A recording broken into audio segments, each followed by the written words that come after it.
नमस्कार मंडळी, स्वागत आहे तुमचं आमच्या चॅनलमध्ये। आवाज महामुंबईचा, शोध बातमीचा, कौल मनाचा। चला तर मग आमचे चॅनल लाईक करा, शेअर करा आणि सबस्क्राइब करा। धन्यवाद।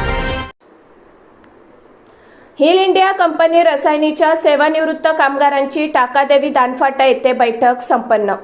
सदर बैठकीत 4 वर्षापासून उपादान न मिळाल्याने शिवाय कामगार ऑथॉरिटीने 10% व्याजासह रक्कम देण्याचे आदेश होऊन तसेच रिकव्हरी आदेश होऊनही अद्याप काहीच हाती न लागल्याने कामगारांमध्ये संताप व्यक्त होत आहे। या व्यतिरिक्त रजेचे रोखीकरण, वैद्यकीय सवलत असे अनेक प्रश्न प्रलंबित आहेत।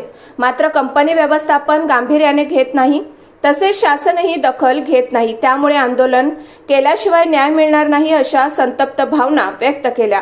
सबब 4 ऑगस्ट 2026 पासून कंपनी गेटवर साखळी उपोषण करून आठवड्यात योग्य न्याय न दिल्यास आत्मदहन करण्याचा निर्णय घेण्यात आला।